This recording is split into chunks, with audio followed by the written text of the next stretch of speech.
Hello बच्चों, आज जो लेक्चर में लेक्चर 13 जो है वो लेक्चर 12 का ही एक्सटेंशन है। लेक्चर 12 में मैंने question number 1 to question number 16 NCERT का सॉल्व करवा दिया था ऑलरेडी। तो काफी लंबा लेक्चर हो जाता है, इसलिए मैंने दो पार्ट में इसको डिवाइड कर दिया। ये लेक्चर नंबर 13 कर दिया इसको मैंने। यहाँ क्वेश्चन नंबर 17 से लेके आखिरी क्वेश्चन एनसीईआरटी का 28 क्वेश्चन तक है इस चैप्टर, यानी आपके magnetic effect of current NCERT में। ठीक है ना, ध्यान दीजिएगा। क्वेश्चन नंबर 17 से स्टार्ट करते हैं फटाफट जल्दी से। क्वेश्चन नंबर 17 देखते हैं। 17 क्वेश्चन नंबर क्या कहता है। क्वेश्चन नंबर 17 है बच्चों 4.17 कि टॉरॉइड है। टॉरॉइड सबको पता होना चाहिए। टॉरॉइड क्या होता है? टॉरॉइड एक सर्कुलर सोलेनॉइड होता है। ये टॉरॉइड है और एक थिक टॉरॉइड है। ऑब्वियसली एक रेडियस अंदर हो गया, एक रेडियस बाहर की तरफ हो गया। दो रेडियस हो गए, इनर एंड आउटर रेडियस। ठीक है ना, ये दो रेडियस हो गए, इनर एंड आउटर रेडियस। अब दोनों रेडियस की वैल्यू गिवन है, एक 25 है, एक 26 है। एक 25 सेंटीमीटर है और एक 26 सेंटीमीटर है। ये दोनों रेडियस दे रखे हैं। नंबर ऑफ टर्न दिया हुआ है, ठीक है ना। नंबर ऑफ टर्न दिया हुआ है इसमें 3500। करंट का सप्लाई है 11 एम्पियर। ठीक है ना। तो आपको बताना है what is the magnetic field outside the torrid. यार आउटसाइड द टॉरॉइड होता है मैग्नेटिक फील्ड 0। क्यों? क्योंकि whatever the magnetic field goes out of the core that comes into core also, that means completely magnetic field is associated with the core. तो so outside the magnetic field क्या होगा? Outside में magnetic field क्या होगा? 0। पहला part. दूसरा part इसका कह रहा है कि inside the core of the torrid, यानी अंदर। तो वहां भी इनसाइड में भी, इनसाइड द कोर की बात कर रहा हूं मैं, है ना। इनसाइड द कोर की बात करो तो वहां फॉर्मूला होता है mu naught N I N upon 2 pi R. R जो लेंगे वो मीन लेंगे इनटू आई। समझे? म्यू नॉट की वैल्यू पता ही है। नंबर ऑफ टर्न दिया हुआ है 2 पाई। आर मीन निकाल लो। तो आर मीन आप निकालोगे तो क्या होगा? R1 प्लस R2 बाई 2, है ना। R1 प्लस R2 बाई 2, यही दोनों का आर मीन हो जाएगा। यानी कि एक है 25, एक है 26 अपॉन 2। ठीक है ना। ध्यान से देख लीजिए, इनको सॉल्व कर लीजिएगा। आर मीन आ जाएगा, कितना हो जाएगा? 6 5 11, 2 2 4 1 5,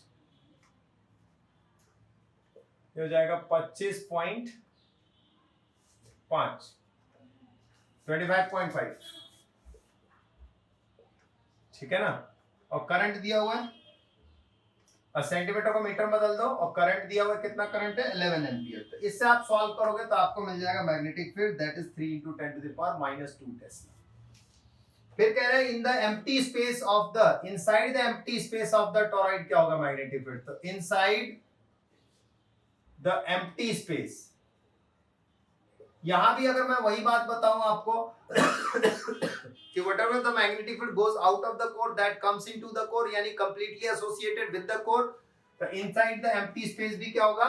0। तो ये बहुत ही आसान क्वेश्चन था। क्वेश्चन नंबर 4.18 देखते हैं फटाफट जल्दी से। क्वेश्चन नंबर 4.18 कंसेप्चुअल क्वेश्चन है। मैं हर एक क्वेश्चन का क्वेश्चन नंबर के हिसाब से ए बी सी 3 पार्ट है, इसमें तीनों पार्ट का समझाता हूं आप लोगों का आंसर। कह रहा है कंसेप्चुअल है कि magnetic field that varies in magnitude, क्या कर रहा है? मैग्नीट्यूड उसका बदल रहा है magnetic field from point to point, but has constant direction. Direction हमेशा ईस्ट टू वेस्ट है, मगर मैग्नेटिक फील्ड का अमाउंट चेंज हो रहा है।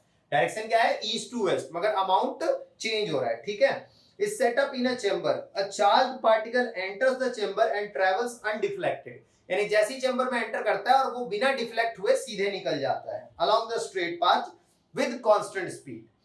What can you say about the initial velocity of the particle? Particle की इनिशियल वेलोसिटी क्या होगा? देखो यार, पार्टिकल की इनिशियल वेलोसिटी जो होगी, देखो पार्टिकल जब बिना डिफ्लेक्टेड गई तो या तो पार्टिकल पैरेलल या एंटी पैरेलल होगी मैग्नेटिक फील्ड के साथ, सीधी सी बात है। यानी देखो particle, initial velocity of particle either parallel और anti parallel with the magnetic field होनी चाहिए, क्योंकि मैग्नेटिक फील्ड के साथ आइदर पैरेलल हो या एंटी पैरेलल हो तो थीटा क्या बना? 0 या 180, और दोनों ही केस में फोर्स क्या हो गया? 0। थीटा 0 डिग्री हो या 180 डिग्री हो, दोनों ही केस में फोर्स क्या हो जाएगा 0 न्यूटन। क्यों? क्योंकि फॉर्मूला होता है QVB sin थीटा, और sin 0 भी 0, sin 180 भी 0। ठीक है, क्लियर है सबको? तो क्लियर होना चाहिए। ये बी पार्ट देखो, इसका बी पार्ट, तो इनिशियल वेलोसिटी क्या होगी, या तो पार्टिकल की पैरेलल होगी मैग्नेटिक फील्ड के साथ या एंटी पैरेलल होगी। नेक्स्ट क्वेश्चन देखना, इसका बी पार्ट। क्वेश्चन कह रहा है सेकंड पार्ट, इसका बी पार्ट वो है, a charge particle enters in a environment of strong and non uniform magnetic field. Strong and non uniform, varying from point to point, बदल रहा है, वेरी कर रहा है magnetic field point to point, है ना, both in magnitude and direction, यानी magnitude भी बदल रहा है और डायरेक्शन भी चेंज हो रही है। And comes out of it following a complicated trajectory, यानी बाहर जब निकला पार्टिकल तो वो बड़े मतलब कॉम्प्लिकेटेड सी ट्रेजेक्टरी बनाता हुआ निकला, ना तो सर्कुलर ना लीनियर, कुछ भी उल्टा सीधा पार्टिकल का ट्रेजेक्टरी है। Would its final speed equal the initial speed if it suffers no collision with the environment. देखो, पार्टिकल की स्पीड को चेंज नहीं कर सकता मैग्नेटिक फील्ड, पहले बता दूं आपको, स्पीड नहीं चेंज कर सकता। ठीक है, डायरेक्शन बदल सकता है, स्पीड नहीं चेंज कर सकता है, ये चीज ध्यान रखना। तो पार्टिकल की डायरेक्शन जो है वो चेंज हो सकती है, ठीक है, बट मैग्नीट्यूड चेंज नहीं होगी। तो therefore final speed of particle is equal to the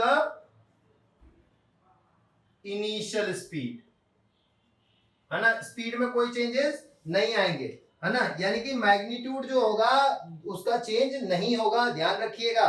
ठीक है, डायरेक्शन, हाँ डायरेक्शन चेंज हो सकता है लेकिन मैग्नीट्यूड में चेंजेस नहीं आ सकते, यानी स्पीड सेम रहेगी, ये चीज ध्यान रखना कि final speed of the charge particle will be equal to the initial speed. Next एक और पॉइंट देखना, सी पार्ट कह रहा है an electron travelling west to east, किधर, west to east, enter a chamber having uniform electrostatic field north to south. Electrostatic field क्या है, north to south, particle enter करता है वेस्ट टू ईस्ट, ये रहा पार्टिकल, इधर वेस्ट है इधर ईस्ट है, और इलेक्ट्रिक फील्ड है नॉर्थ टू साउथ, ऊपर से नीचे की तरफ क्या है, इलेक्ट्रिक फील्ड है, ठीक है ना, ऊपर से नीचे की तरफ क्या है, इलेक्ट्रिक फील्ड है, ठीक है ना।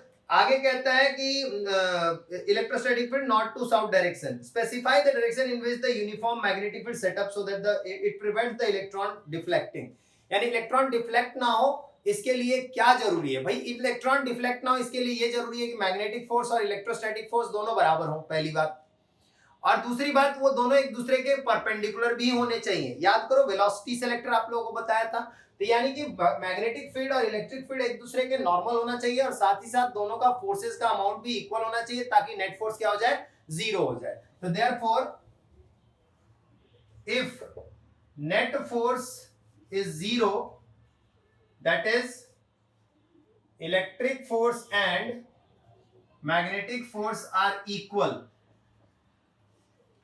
बट ऑपोजिट, है ना।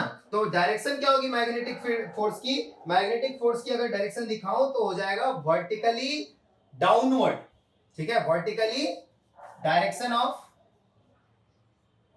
मैग्नेटिक फील्ड होगा वर्टिकली डाउनवर्ड। ऐसा क्यों बोला मैंने वर्टिकली डाउनवर्ड, ध्यान से देखो, इलेक्ट्रिक फील्ड अगर ये आ रही है, ये इलेक्ट्रिक फील्ड आ रही है, तो मैग्नेटिक फील्ड इस पे परपेंडिकुलरली तो काम करनी चाहिए, यानी कि अगर ये इलेक्ट्रिक फील्ड ये नीचे की तरफ आ रही है तो मैग्नेटिक फील्ड इस पे परपेंडिकुलर काम करनी चाहिए, वर्टिकली डाउनवर्ड काम करनी चाहिए, ध्यान से देखो। तो क्लियर हो गया। अब ये ध्यान रखिएगा इसमें कि इलेक्ट्रॉन, देखो आप सिंपल सी बात यार, इलेक्ट्रॉन इधर जा रहा था ना, तो करंट उल्टा जाएगा ना, करंट उल्टा, तो अगर करंट उल्टा जा रहा है तो आप देखो ध्यान से, तो ऊपर की तरफ मैग्नेटिक फील्ड क्रॉस इनवर्ड आ रहा है, क्रॉस मतलब इनवर्ड, तो अंदर की तरफ वर्टिकली डाउनवर्ड या इनवर्ड, डाउनवर्ड या इनवर्ड, ठीक है, ये चीज ध्यान रखना, डाउनवर्ड या इनवर्ड मैग्नेटिक फील्ड काम करेगी, मैग्नेटिक फील्ड काम करेगी। तो ये तीसरे पार्ट का आंसर है। नेक्स्ट देखना 4.19 क्वेश्चन नंबर 4.19, आखिरी के क्वेश्चन काफी अच्छे क्वेश्चन है, कंसेप्चुअली भी और न्यूमेरिकल भी अच्छे हैं इसके। आगे क्वेश्चंस के 4.19 क्वेश्चन ध्यान से सुनिएगा जल्दी से। कह रहा है कि एक इलेक्ट्रॉन है emitted by a heated cathode, क्या, heated cathode and accelerated through a potential difference of 2 kilovolt. कितना? 2 किलोवोल्ट। चलते हैं, पोटेंशियल कितना है? 2 किलोवोल्ट, मतलब 2 into 10 to the power 3 volt, ठीक है ना? 2 into 10 to the power 3 volt दे रखा है, ये आपका पोटेंशियल है, ठीक है। मैग्नेटिक फील्ड क्या है उस रीजन में? 0.15 टेस्ला, ठीक है। Determine the trajectory of electron if the field is transverse to its initial velocity. Transverse to its initial velocity का मतलब होता है normal to its initial velocity, simple सी बात है ना। तो देखिए ध्यान दीजिए, ट्रेजेक्टरी निकालना है, A part transverse to its initial velocity, मतलब थीटा क्या है यहां पर? 90, ठीक है ना। तो अगर ऐसा है तो आपको पता होना चाहिए क्या कि रेडियस का फॉर्मूला क्या होता है? mv बाई qb होता है ना सर्कुलर में। यहां पर वेलोसिटी है v। अब देखो इसको एक पोटेंशियल प्रोवाइड किया गया है, सिंपल सा, आप स्विच ऑन करते हो तो पोटेंशियल ही तो प्रोवाइड करते हो, पोटेंशियल डिफरेंस। जब पोटेंशियल डिफरेंस किसी चार्ज पार्टिकल को प्रोवाइड करते हो करंट के फॉर्म में, जब वो प्रोड्यूस होना स्टार्ट होता है तो पार्टिकल मूव करने लगते हैं, यानी उनके अंदर क्या आने लगती है? काइनेटिक एनर्जी, यानी potential energy, electrostatic potential energy किसमें कन्वर्ट हो जाती है? काइनेटिक एनर्जी में। तो यानी इलेक्ट्रोस्टैटिक पोटेंशियल एनर्जी क्या हो गई? Charge into potential. याद करो ना यार, पोटेंशियल होता है work done per unit charge, तो वर्क डन क्या हो जाएगा? चार्ज इनटू पोटेंशियल, यही है इलेक्ट्रोस्टैटिक पोटेंशियल एनर्जी। और ये काइनेटिक एनर्जी को कंपेयर कर दो, तो यहां से वेलोसिटी कितनी आ गई? 2qv बाई m रूट में। तो यहां से रेडियस क्या आ गया? m by qb 2qv by m। समझ में आया? ध्यान से देख लो, ध्यान से देख लो। अब यहां से आप आसानी से निकाल सकते हो रेडियस, बहुत ही आसानी से रेडियस निकाल सकते हो क्योंकि सारी चीजें दे रखी हैं। देखो मास ऑफ इलेक्ट्रॉन पता है, चार्ज ऑफ इलेक्ट्रॉन पता है, मैग्नेटिक फील्ड भी पता है,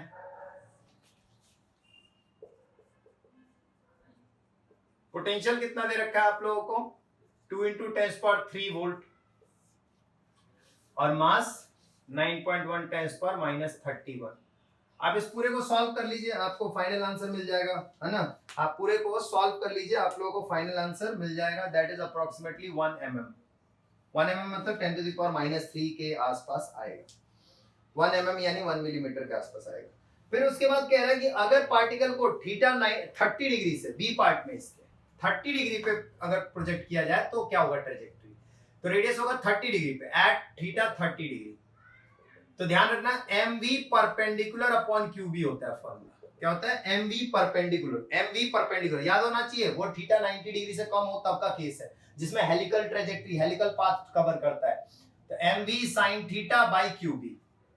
यार देखो mv बाई qb तो ऑलरेडी आप निकाल चुके ना, यहाँ पे r डैश कह दो इसको, तो ये r के बराबर ही तो हो गया, तो r sin थीटा, तो r डैश कितना हो जाएगा? r यानी कि 1 mm approximately into sine theta कितना डिग्री है? 30 डिग्री, लगा दो, सिंपल हो जाएगा। सेम, सब कुछ सेम है यार, सब कुछ सेम है, कुछ भी डिफरेंसेस नहीं है, सब कुछ सेम है, बस केवल एक चीज का अंतर है, वो मैंने चेंज कर दिया। चलो नेक्स्ट क्वेश्चन देखते हैं, अगले क्वेश्चन पे ध्यान दीजिएगा, क्वेश्चन नंबर 20, जल्दी से फटाफट। ट्रांसवर्स का मतलब यहाँ पर 90 डिग्री से है, तो वो चीज ध्यान रखना, भूलना नहीं। क्वेश्चन नंबर 20,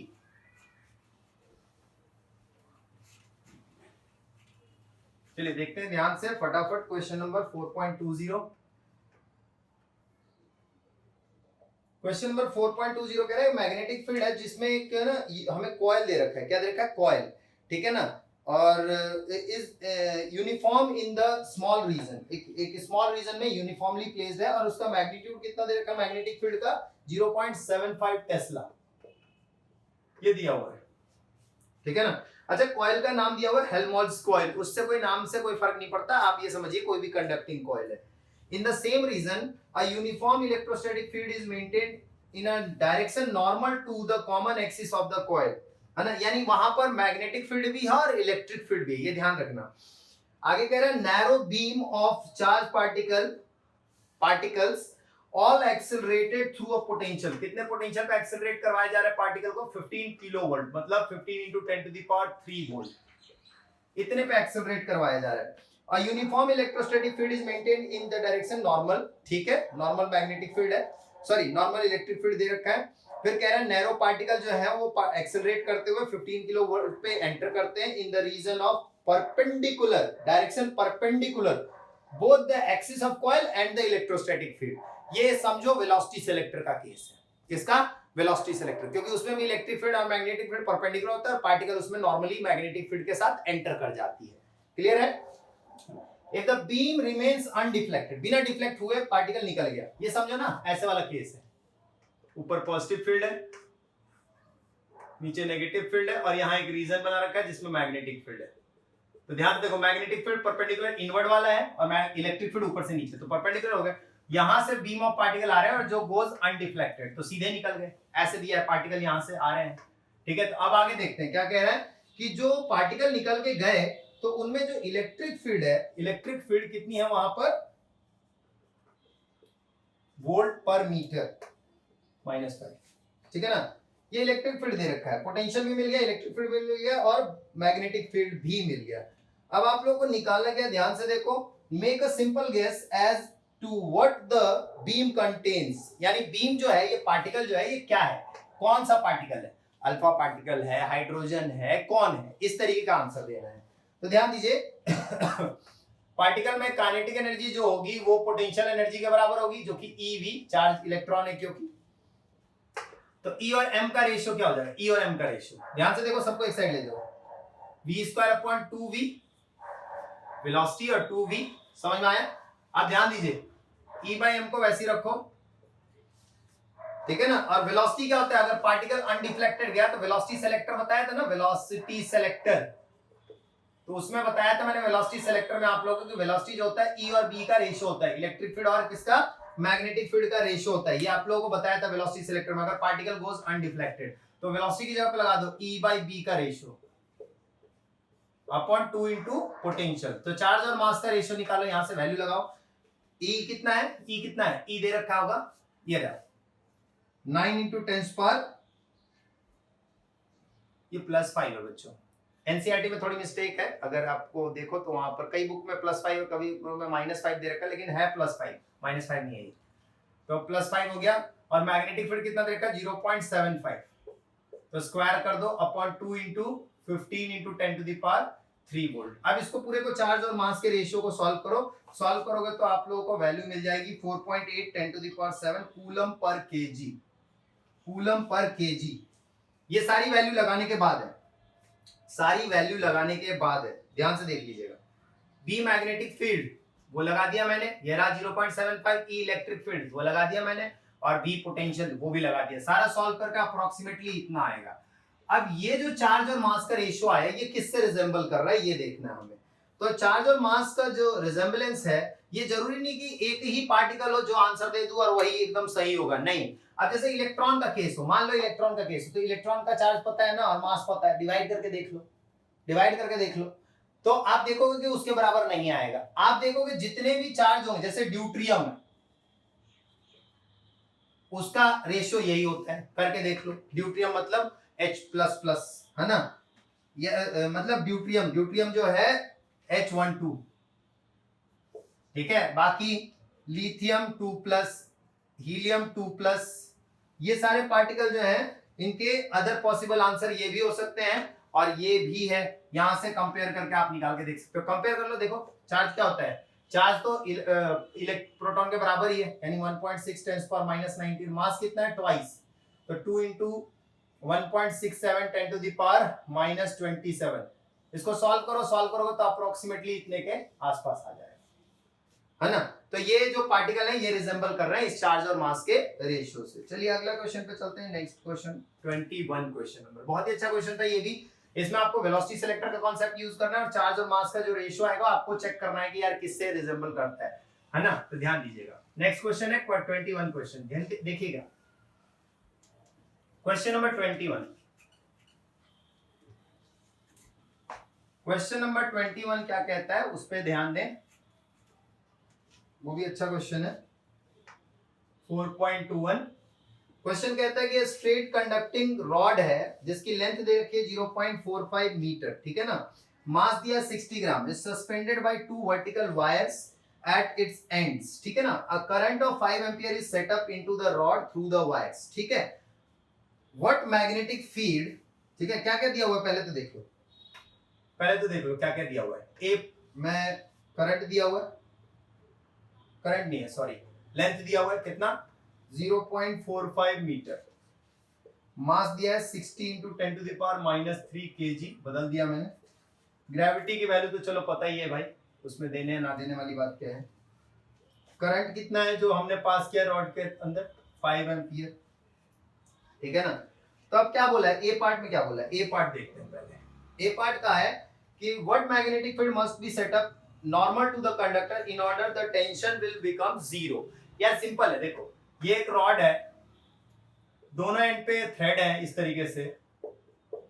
अब यहां पर कितना मैग्नेटिक फील्ड ऊपर की तरफ दिया जाए वर्टिकली अपवर्ड डायरेक्शन में कि इस थ्रेड पे टेंशन ही गायब हो जाए। टेंशन तभी गायब होगी ना जब एक तरीके से समझो कि ये हवा में लटक गया, यार हवा में लटक गया, या समझो कि इस पे झूल नहीं रहा, इस पे ताकत ही नहीं आ रही, थ्रेड पे ताकत ही नहीं आ रही, तभी तो टेंशन जीरो होगा। तभी हो सकता है जब ऊपर की तरफ जो फोर्स काम करे बिल, नीचे की तरफ जो mg है उसके बराबर हो जाए, तो यहां पर टेंशन जीरो हो जाएगी थ्रेड पे, सिंपल, टेंशन जीरो हो जाएगी, सिंपल। तो BIL is equal to mg for tension क्या हो जीरो ऑन द थ्रेड। तो बिल को mg का इक्वल कर दो, टेंशन खत्म हो जाएगा। तो मैग्नेटिक फील्ड कितना हो गया mg/il, मास दिया है ना कितना 60, g की वैल्यू 9.8, करंट कितना दिया 5 एम्पियर और लेंथ है 0.45 मीटर। यहां से मैग्नेटिक फील्ड आप लोग निकाल लो, देख लो कितना आता है, अप्रोक्सीमेटली 0.26 टेस्ला के आसपास आएगा ये मैग्नेटिक फील्ड। तो जी यानी कि मैग्नेटिक फील्ड इतना होगा तो टेंशन गायब हो जाएगा, यानी कि थ्रेड पे कोई भी वजन फील नहीं होगा। बी पार्ट देखो, इसका बी पार्ट बड़ा इंटरेस्टिंग है। क्या है, what will be the tension, total tension in the wire if the direction of current is reversed keeping the magnetic field same as before। यार देखो मान लो पहले अगर करंट ऐसे जा रहा था, ध्यान से देखो ये करंट जा रहा था, तो ऊपर की तरफ फोर्स काम कर रहा है ना, ध्यान से देखो फोर्स, ये देखो ऐसे देखो, फ्लेमिंग का लेफ्ट हैंड रूल लगाओ, चलो फ्लेमिंग का लेफ्ट हैंड रूल लगाओ, करंट ये जा रहा है, करंट ये जा रहा है, ठीक है। मैग्नेटिक फील्ड मान लो बाहर की तरफ है तो फोर्स ऊपर की तरफ काम करेगा, मैग्नेटिक फोर्स करेगा ना, सिंपल सी बात। लेकिन अगर करंट रिवर्स कर दो इसको, ध्यान देना, ये रॉड, अब करंट रिवर्स कर दूं, अब देखो फ्लेमिंग का लेफ्ट हैंड लगाओ, अब करंट इधर की तरफ जा रहा है तो फोर्स नीचे हो जाएगा क्या, करंट देखो ध्यान से, मैग्नेटिक फील्ड, अब करंट जा रहा है किधर की तरफ, करंट जा रहा है आपका इस डायरेक्शन में, है ना, मैग्नेटिक फील्ड अंदर की तरफ हो जाएगा, फोर्स किधर की तरफ काम करेगा, नीचे, यानी कि जो बिल है वो भी नीचे काम करेगा और mg भी तो नीचे ही काम करता है। अब पूछ रहे टोटल टेंशन क्या काम करेगा, यार टोटल टेंशन जो होगा इस थ्रेड पे वो तो इनके बराबर ही होगा ना, तो टोटल टेंशन क्या हो जाएगी, टोटल टेंशन हो जाएगी after current has reverse direction, वो हो जाएगी टोटल टेंशन कितनी mg प्लस बिल, ध्यान से देखो mg प्लस बिल, क्लियर है सबको, mg प्लस बिल। अब यार बिल को तो ऑलरेडी हम मैग्नेटिक फील्ड दिया हुआ ना, m कितना है 16 × 10⁻³ g की वैल्यू 9.8 प्लस b है 0.26, करंट है कितना 5, लेंथ है 0.45। ये सॉल्व कर लो, आपको देखो कितना आता है, तो ये लगभग आएगा 1.176 न्यूटन के आसपास। ज्यादातर बच्चे इसमें कंफ्यूज होते हैं, ध्यान दीजिए यार बिल भी तो नीचे ही काम करेगा ना, जब ये केस हो जाएगा फ्लेमिंग लेफ्ट हैंड रूल से, फोर्स भी तो नीचे होगा मैग्नेटिक और mg भी नीचे, तो टोटल उस थ्रेड पे टेंशन कितनी हो जाएगी, बिल और mg के सम के इक्वल, सिंपल, समझ में आया। चलिए क्वेश्चन नंबर 22 पे चलते हैं फटाफट जल्दी से, ये समझ में आ गया होगा, बहुत इंपॉर्टेंट है ये वाला पार्ट, तो बहुत इंपॉर्टेंट है ये वाला बी वाला पार्ट इसका। चलिए क्वेश्चन नंबर 22 फटाफट जल्दी से,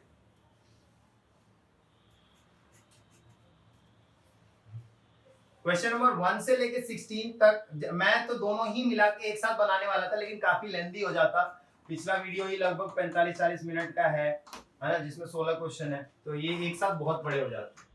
क्वेश्चन नंबर 4.22 देखो बच्चों ध्यान से, कह रहे the wire which connected the battery of an automobile to its starting motor, यानी ऑटोमोबाइल की जो बैटरी है उससे मोटर से जुड़ा हुआ है, ठीक है ना, carry a current of 300 ampere for a very short, अच्छा बैटरी से जो करंट निकलता है इंस्टेंट करंट बहुत ही हाई होता है, इंस्टेंटेनियस करंट 300 एम्पियर का करंट है for a short period of time. What is the force per unit length between the wire if the length is 70 centimeter and distance between them is 1.5 centimeter? यार दो ऐसे है, ध्यान दो, ये battery हो गई, ये बैटरी है और यहां पर स्टार्टर मोटर है, ठीक है ना। एक तरफ से करंट जाएगा, एक तरफ से आएगा, ये समझो। एक तरफ से सप्लाई आउटपुट देगा बैटरी और एक तरफ से इसकी चार्जिंग होगी, ये समझो। तो ये दोनों एक दूसरे के ऑपोजिट हो गए, इनके बीच का सेपरेशन दे रखा है। क्या दे रखा है सेपरेशन? इनके बीच का सेपरेशन डी दे रखा है, इनके बीच में 1.5 मीटर डिस्टेंस और लेंथ कितनी है 70 सेंटीमीटर यानी 0.7 मीटर और करंट है 300 ampere for a short span of time.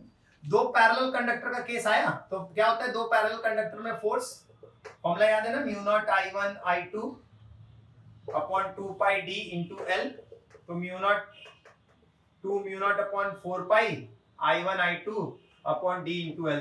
Clear हो गया? इस फॉर्मूले को अप्लाई कर दीजिए, फोर्स निकल के आ जाएगा। ये कितना हो जाएगा 10 टू द पावर -7, 300 का स्क्वायर, सेपरेशन कितना है 1.5 और लेंथ कितनी है 0.7। इस पूरे को सॉल्व कर दीजिए, जो भी निकलता है लगभग 1.2 न्यूटन आएगा। अच्छा पर यूनिट लेंथ पे निकालना है बच्चों, पर यूनिट लेंथ पे निकालना है, ठीक है। तो पर यूनिट लेंथ पे तो एल लेंथ को इधर कर दो ना, पर यूनिट लेंथ पे निकालना है तो लेंथ को इधर कर दो। इसको सॉल्व कर लो, इसको सॉल्व कर लोगे जो भी आएगा उतना न्यूटन आपका आंसर होगा। और नेचर क्या होगा इनके बीच में, रिपल्सिव, क्योंकि एक तरफ से अगर करंट बैटरी दे रहा है सप्लाई तो दूसरी तरफ से स्टार्टर मोटर उसको चार्ज भी तो करेगी, तो डायरेक्शन तो ऑपोजिट होगा, तो इसलिए रिपल्सिव होगा नेचर। नेचर क्या होगा रिपल्सिव। देखिए ध्यान से देख लीजिए, बहुत ही अच्छा क्वेश्चन है, फोर्स पर यूनिट लेंथ निकालना है, फॉर्मूला आपको पता है और रिपल्सिव नेचर। तो क्वेश्चन नंबर 23, क्वेश्चन नंबर 23 देखना। क्वेश्चन नंबर 23 क्या कह रहा है कि एक यूनिफॉर्म मैग्नेटिक फील्ड है 1.5 टेस्ला का, exist in a cylindrical region. किसमें? एक सिलिंड्रिकल रीजन में यूनिफॉर्म मैग्नेटिक फील्ड एग्जिस्ट कर रही है, जिसका रेडियस दे रखा है 10 centimetre. Its direction is parallel to the axis east to west, यानी कि मैग्नेटिक फील्ड जो है वो ईस्ट टू वेस्ट है। गुड, बढ़िया, ये east to west magnetic field काम कर रहा है। और मैग्नेटिक फील्ड की वैल्यू कितनी है? मैग्नेटिक फील्ड की वैल्यू है 1.5 टेस्ला और जो करंट कैरी कर रहा है वो 7 एम्पियर, वो नॉर्थ से साउथ डायरेक्शन में कर रहा है 7 एम्पियर का करंट, ठीक है ना। अब उसके बाद अच्छा इसका रेडियस दे रखा है, रेडियस कितना दे रखा है 10 सेंटीमीटर यानी 0.1 मीटर, ठीक है।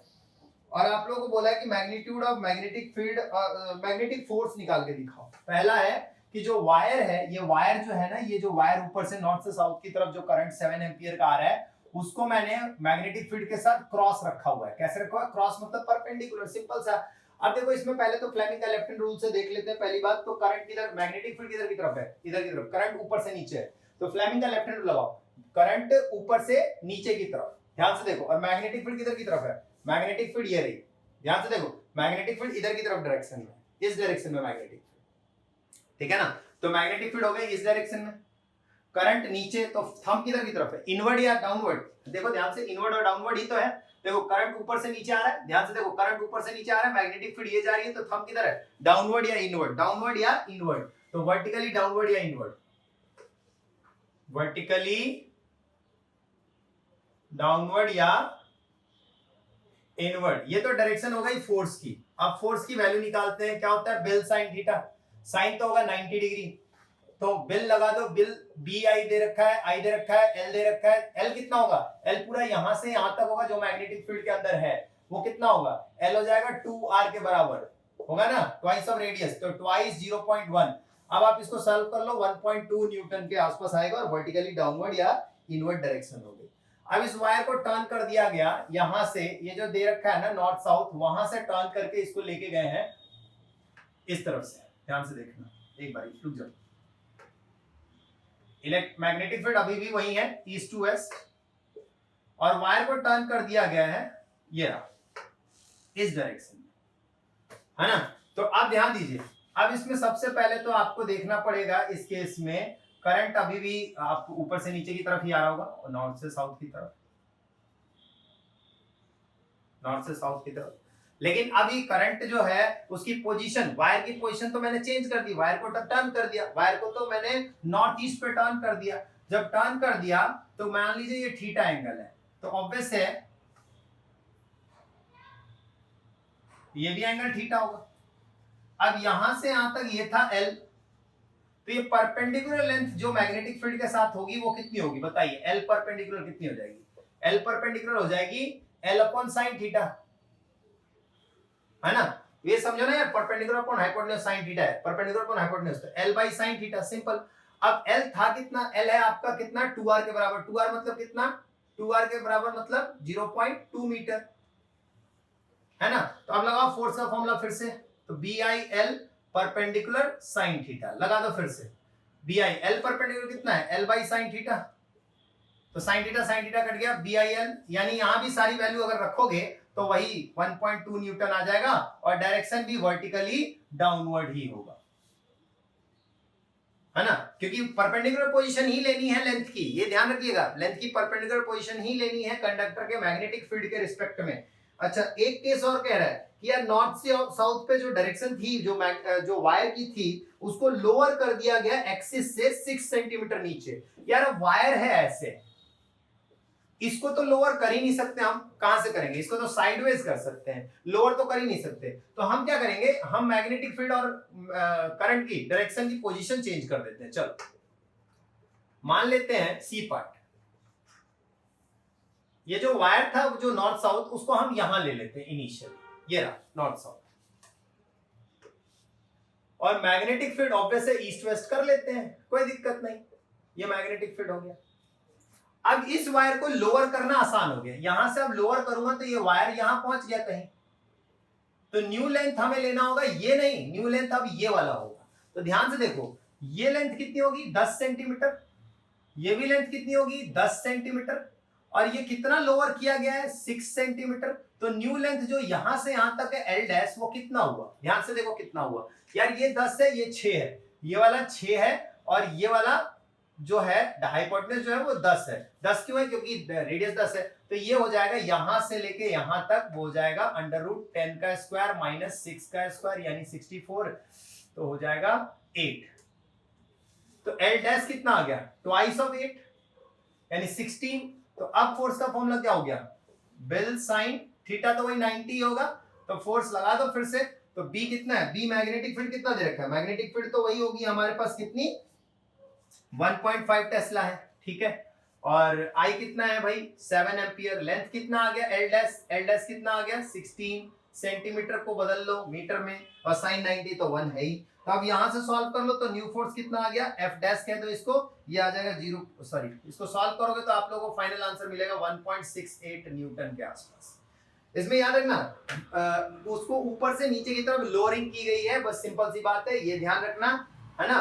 तो ये क्लियर हो गया। नेक्स्ट क्वेश्चन देखते हैं, ध्यान से देख लीजिएगा, ये वाला पार्ट, सी पार्ट इसका बहुत ही जबरदस्त है, और बी पार्ट भी बड़ी इंपॉर्टेंट पार्ट है। इसमें ज्यादातर बच्चे गलत कर देते हैं, तो इसको ध्यान से देख लेना, बड़ा इंपॉर्टेंट क्वेश्चन है। क्वेश्चन नंबर 24, जल्दी से क्वेश्चन नंबर 24,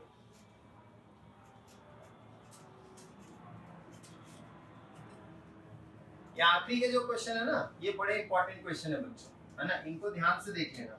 क्वेश्चन नंबर 24 में काफी सारे पार्ट है, तो एक दो पार्ट करा देता हूं, बाकी पार्ट आप लोग खुद कर लेना। चलो ए पार्ट देखते हैं इसका। यूनिफॉर्म मैग्नेटिक फील्ड दे रखा है 3000 गॉस, चलिए अच्छी बात है, कोई बात नहीं, ठीक है ना? और along Z, positive Z direction में मैग्नेटिक फील्ड प्रेजेंट है, ठीक है, अच्छी बात है। करंट जो एक स्क्वायर रेक्टेंगुलर लूप दिया, जिसकी साइड दे रखी है 10 सेंटीमीटर और 5 सेंटीमीटर, करंट कैरी कर रहा है 12 एम्पियर का, ठीक है ना? कह रहा what is the torque on the loop, torque बताना है, and what is the force in each case, force भी बताना है ना? Corresponding to the stable equilibrium, which correspond to the stable equilibrium, कौन है स्टेबल इक्विलिब्रियम में, ये भी बताना है। चलो इसका ए पार्ट करते हैं, एक दो पार्ट कर लेते हैं, बाकी पार्ट आप लोग खुद से कीजिएगा। ये जेड डायरेक्शन है, ये वाई एक्सिस है, और ये एक्स एक्सिस है। ये करंट की डायरेक्शन दे रखी है, और ये मैग्नेटिक फील्ड दे रखा है। चलो सबसे पहला काम करते हैं, चलो टॉर्क निकाल लेते हैं। टॉर्क का फॉर्मूला क्या होता है? आई ए क्रॉस बी, पता है ना बच्चों, ए क्रॉस बी। अब ध्यान दीजिए ए क्रॉस बी है, तो अब टॉर्क करंट कितना है 12, एरिया क्या हो जाएगा L into B, L into B करोगे तो हो जाएगा L इंटू बी 50, तो 50 इंटू 10 की पावर -4 मीटर स्क्वायर। मुझे बताओ ये कौन से प्लेन में बॉडी लाई कर रहा है? वाईजेड प्लेन में, तो वाईजेड प्लेन का एरिया वेक्टर कहां होगा? एक्स एक्सिस यानी आई कैप, गुड। और मैग्नेटिक फील्ड कौन से एक्सिस पे है? जेड यानी के कैप, और है कितना 3000 गॉस। चलो मल्टीप्लाई कर लो, 3000 गॉस मतलब 0.3 टेस्ला हो जाएगा के कैप, क्योंकि ये इंटू 10⁻⁻4 करोगे ना टेस्ला में बदलने के लिए। तो यहां से टॉर्क कितना आ गया इस केस में? इस केस में टॉर्क आ गया माइनस का 1.8 10⁻⁻2 जे कैप न्यूटन मीटर, ये आ गया। जे कैप मतलब कौन से डायरेक्शन में टॉर्क, कौन से डायरेक्शन में? ध्यान से देखो, y axis, negative y axis, negative y axis है ना। अब फोर्स ऑन द लूप क्या होगा? फोर्स ऑन द लूप, ध्यान से देखो फोर्स क्या होगा? Force on the loop, force का फॉर्मूला क्या होता है? BIL sin थीटा होता है। वैसे फोर्स जीरो ही होगा, क्योंकि देखो अगर बॉडी पे देखो इधर की तरफ जितना फोर्स काम करेगा उतना ही इधर भी काम करेगा, है ना। दोनों एक दूसरे को कैंसिल आउट कर देंगे, इनवर्ड और आउटवर्ड कैंसिल आउट कर देंगे, तो नेट फोर्स तो जीरो ही होगा। फोर्स वैसे इनफैक्ट सारे केसेस में जीरो होगा। हमने एक रेक्टेंगुलर लूप वाला केस किया भी था ना, उसमें लीनियर फोर्स हमेशा जीरो था, टॉर्क प्रेजेंट था, है ना। ये चीज ध्यान रखना। तो ये हमारे पास केस है, डायरेक्शन हमारे पास y एक्सिस है, नेगेटिव y एक्सिस, और नेट फोर्स जीरो है। ऐसे ही बाकी के केस में भी ऐसी सेम करोगे, उसमें अलग अलग लूप की डायरेक्शन दे दी है और कुछ नहीं। अब जैसे मान लो यहाँ पे ऐसे लूप दे दिया, ये y, ये z, अब ये x, ये ऐसे दे दिया यहाँ पर। अब इस केस में देख लो, इस केस में आप देखोगे एरिया वेक्टर किधर की तरफ है? वही सेम टॉर्क का फॉर्मूला लगा लो, आई ए क्रॉस बी। एरिया वेक्टर कौन से एक्सिस पे होगा? जेड वाई एक्सजेड प्लेन है, मतलब जे कैप, ये एरिया वेक्टर हो जाएगा जे कैप पे, एरिया दिया हुआ है, और मैग्नेटिक फील्ड तो के कैप पे ही है, तो बस सॉल्व कर लेना, आंसर निकल जाएगा यहां से सॉल्व करोगे तो। चलो क्वेश्चन नंबर 23 पे चलते हैं। इसके बाकी के पार्ट बहुत आसान है, आप कर सकते हो आसानी से। और जहां पर एरिया वेक्टर और मैग्नेटिक फील्ड पैरेलल हो गए, मान लो पैरेलल मतलब सेम डायरेक्शन पे आ गए, तो जैसे मान लीजिए एक केस में हम देखते हैं, यहाँ पर कोई केस तो होगा जरूर, हाँ एक केस है, ध्यान दीजिए।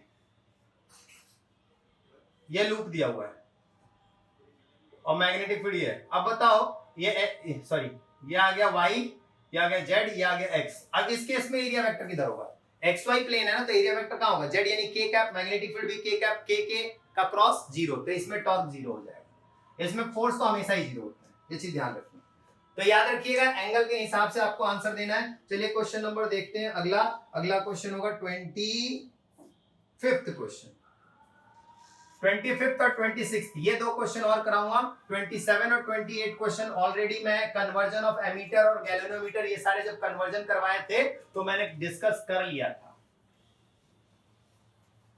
चलिए जल्दी इन आखिरी के क्वेश्चंस, लास्ट क्वेश्चन 4.25।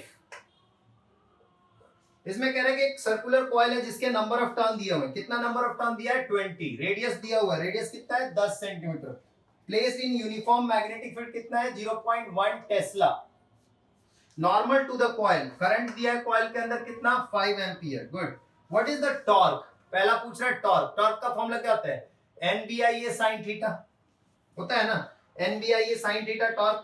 तो total torque on the coil, ध्यान से देखो क्या होगा, टॉर्क ऑन द कॉइल। और दूसरा पूछ रहा है total force on the coil, और तीसरा पूछ रहा है average force on each electron in the coil due to the magnetic field. तीन चीजें पूछ रहा है। जबकि coil made up of copper, area of cross section coil का दे रखा है कितना? 10⁻⁵ मीटर स्क्वायर, और number of free electron density यानी n दिया हुआ है पर मीटर क्यूब, यानी पर यूनिट वॉल्यूम में n दिया हुआ है। n यानी वो q Ne वाला n दिया हुआ है ये। अब देखो यूनिफॉर्म मैग्नेटिक फील्ड है या नॉन यूनिफॉर्म मैग्नेटिक फील्ड है? यूनिफॉर्म मैग्नेटिक फील्ड है ना, यूनिफॉर्म मैग्नेटिक फील्ड है, ध्यान से देखो। और normal to the plane of the coil, मतलब एरिया वेक्टर और मैग्नेटिक फील्ड दोनों के बीच में थीटा क्या हो गया? 0 डिग्री हो गया। क्योंकि यार एरिया वेक्टर मैग्नेटिक फील्ड भी उधर ही है जिधर एरिया वेक्टर है, तो टॉर्क हो जाएगा इस केस में क्या, जीरो। बी पार्ट देखो, बी पार्ट में पूछ रहा है what is the total force on the coil. यार टॉर्क नहीं है तो ऑब्वियस है फोर्स भी काम नहीं करेगा, तो फोर्स भी जीरो होगा in uniform field, uniform magnetic field, force भी काम नहीं करेगा। तीसरा पार्ट पूछ रहा है कि भाई आपको फोर्स निकालना है तब, फोर्स निकालना है तब, आखिरी बात एवरेज फोर्स निकालना है फॉर ईच इलेक्ट्रॉन, हर एक इलेक्ट्रॉन पे बताना है, नॉट ओनली कंडक्टर, हर एक इलेक्ट्रॉन पे। तो फोर्स का फॉर्मूला क्या होता है, EVB, और हर एक इलेक्ट्रॉन में है तो जो वेलोसिटी होगी वो ड्रिफ्ट वेलोसिटी मानी जाएगी। कौन सी ड्रिफ्ट वेलोसिटी, ड्रिफ्ट वेलोसिटी का फॉर्मूला क्या होता है, नावेद याद है, NAVDE, तो VD कितना हो जाएगा, I/NAE हो जाएगा। अब यहां से आप VD यानी ड्रिफ्ट वेलोसिटी निकालो, करंट कितना दिया हुआ है, करंट दिया हुआ है ना, चलो पहले ये वैल्यू इसमें पुट कर देते हैं, VD की जगह पे I/NAE इनटू में B, तो कितना हुआ average force, average force on each electron, E से E कट गया, IB/NA, क्या I दिया हुआ है, क्या I दिया हुआ है, हाँ दिया हुआ है, ठीक है ध्यान से देखिए, I है 0.5 एम्पियर है, मैग्नेटिक फील्ड 0.1 टेस्ला है, N यानी इलेक्ट्रॉन डेंसिटी 10⁻29, एरिया 10⁻⁵, तो इसको अप्रोक्सीमेटली सॉल्व करोगे तो 10⁻25 न्यूटन मिल जाएगा, ये average force on each electron. ध्यान दीजिएगा बहुत इंपॉर्टेंट है, total force zero, total torque zero, because uniform field के अंदर जो थीटा यहां पर बन गया जीरो हो गया, उसकी वजह से खत्म हो गया। और यहां पर देखो ध्यान से, तो आपके पास force on each, average force on each electron पे क्या होगा, QVB लगा दिया, अब उसके बाद BB यानी ड्रिफ्ट वेलोसिटी यहां से निकाल दिया।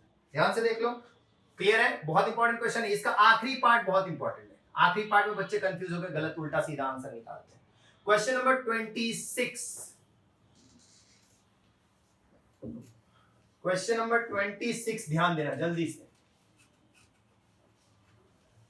इनफैक्ट 27 और 28 में मैं फॉर्मूला बता दूंगा, आप लोग खुद से कर लेना। 4.26 अगले 5 मिनट में खत्म करते हैं इसको।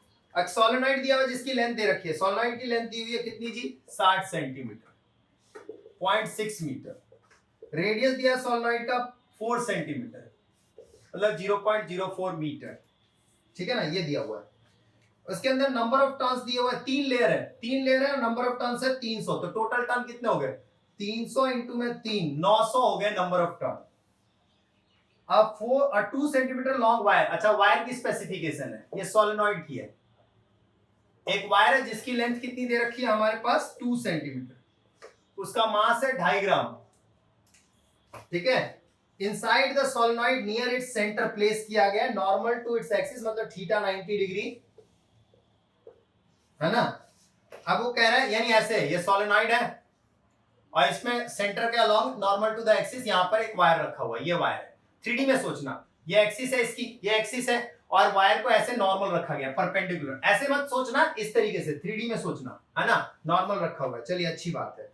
अब कह रहा था wire is connected through the 2 leads parallel to the axis of the solenoid to an external battery, एक बैटरी से जोड़ा गया इस वायर को, मान लो ऐसे, और इस वायर के अंदर 6 एम्पियर का करंट जा रहा है, समझ में आ रही बात, 6 एम्पियर का करंट जा रहा है वायर में। तो what value of current in the winding of the solenoid can support the weight of this rod, यानी ये जो रॉड है इसके वेट को, मतलब अंदर टच ना करे, कॉइल के कोर पे टच ना करे, वो अंदर हवा में ही रहे, अंदर हवा में रहे, तो मतलब सोलेनॉइड के अंदर कितना करंट पास किया जाए, आई डैश हमें नहीं पता, वो हमें निकालना है। यार एक बहुत ही सिंपल सा कॉन्सेप्ट बताया था कि अगर हमें किसी चीज को अगर हवा में बैलेंस करना है तो एक फोर्स होता है बिल और एक होता है mg जो रॉड पे काम करेगा, mg नीचे लाएगा, बिल उसको बैलेंस करेगा, है ना। तो b यानी मैग्नेटिक फील्ड क्या होता है, म्यू नॉट ni, सोलेनॉइड का i डैश कह दो, क्लियर है। अब यहां से i डैश निकालना है, सबको एक तरफ ले जाओ, mg upon mu naught nil, क्या मास पता है रॉड का, यस, g की वैल्यू, चलिए अच्छी बात है, पता ही होता है, mu naught 4π10⁻⁷, number of turn per unit length, number of turn कितने हैं 900, लेंथ कितनी है 0.6, तो 900 अपॉन 0.6 हो जाएगा। करंट कितना है वायर में 6 और लेंथ कितनी है वायर की, समझ में आया, सारी वैल्यूज हमने इसमें सब्स्टिट्यूट कर दी, तो लगभग जो आएगा इसमें सॉल्व करने पे आपको करंट की वैल्यू यहां से आई डैश की वो लगभग 108 एम्पियर के आसपास आएगा। बाकी चेक कर लेना एक बार एनसीईआरटी से, एनसीईआरटी का ही क्वेश्चन। तो ये 108 एम्पियर के आसपास आपका टोटल करंट इसमें सप्लाई आपको मिल जाएगा। तो ध्यान से देख लो यार, बहुत ही बेसिक है। ये रॉड को हवा में बैलेंस करना है कोर के अंदर। तो रॉड पे तो mg काम कर रहा होगा और कोर से जो मैग्नेटिक फोर्स बिल होगा उसको कंपेयर कर देना। मैग्नेटिक फील्ड होगी किसकी? सोलेनॉइड की, और वो कितना होता है? म्यू0 n I, आई डैश निकालना है। क्लियर है? बहुत आसान है, इस क्वेश्चन को ध्यान से देख लेना। अब आखिरी दो क्वेश्चन जो है उनके फॉर्मूले समझा देता हूं, बाकी आप लोग खुद कर लेना, क्योंकि ऑलरेडी मैंने उन क्वेश्चंस को करवा भी रखा है।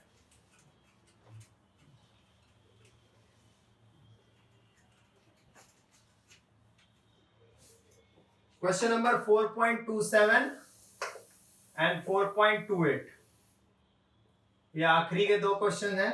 कह रहा है गैलोमीटर को जिसका रेजिस्टेंस है, गैलोमीटर का रेजिस्टेंस है 12 ओम, ठीक है, उसको फुल स्केल डिफ्लेक्शन दिखा रहा है, यानी कि करंट की वैल्यू दे रखी है 3 मिली एम्पियर। कह रहा है कि कन्वर्ट करना है वोल्ट मीटर में जिसकी रेंज है 18 वोल्ट। तो बताओ कितना रेजिस्टेंस काम करेगा, कितना रेजिस्टेंस लगाना पड़ेगा? Simple, R is equal to क्या फॉर्मूला होता है? V upon IG minus RG, पता है ना सबको फॉर्मूला। 18, IG कितना है? 3 into 10 power minus 3 milli ampere, minus RG कितना है? 12। इसको सॉल्व कर लो, 5988 ओम के आसपास, यानी बहुत हाई रेजिस्टेंस वैसे भी वोल्ट मीटर बनाने में लगता है ना। और इसके बाद आते हैं एक आखिरी क्वेश्चन 28, एक गैलोमीटर जिसका रेजिस्टेंस है कितना? 15 ओम, फुल स्केल डिफ्लेक्शन दिखा रहा है, यानी गैलोमीटर का क्रॉस करंट जो जा रहा है वो है 4 मिली एम्पियर, और इसको कन्वर्ट करना है एक एमीटर में जिसकी रेंज है 6 एम्पियर। तो बताओ कितना का शंट लगेगा? शंट निकालना है, शंट निकालना है बच्चों।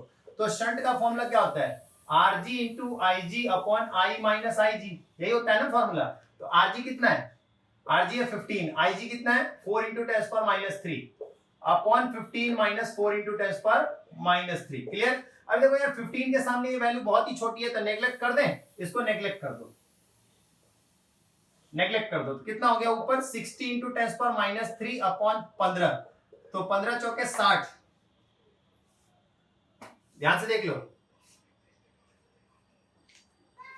इसमें आप देखो कंपेयर कर लो। ये कुछ गड़बड़ हो गया क्या? IG की वैल्यू कितनी थी? 4 मिली एम्पियर इंटू 5। अच्छा, I की वैल्यू 6 है, सॉरी 6 है, 6 है। तो 6 से 60 क्या है? तो 10 पावर माइनस 3 ओम, यानी 10 मिली ओम का रेजिस्टेंस है। इस तरीके से बच्चों एनसीईआरटी के ये सारे क्वेश्चंस खत्म होते हैं चैप्टर नंबर 4 के। इन सभी लेक्चर जो लेक्चर नंबर 12 और 13 एक तरीके से देखा जाए तो ये पूरा एनसीईआरटी है ना, तो इसको ढंग से देख लीजिएगा। चैप्टर लेक्चर नंबर 12 और 13, इसके बाद हम नेक्स्ट वीक में स्टार्ट करेंगे मंडे ऑनवर्ड्स हम लोग क्या? Chapter number 5। चलिए बच्चों, मिलते हैं नेक्स्ट लेक्चर में, तब तक के लिए बच्चों बाय बाय।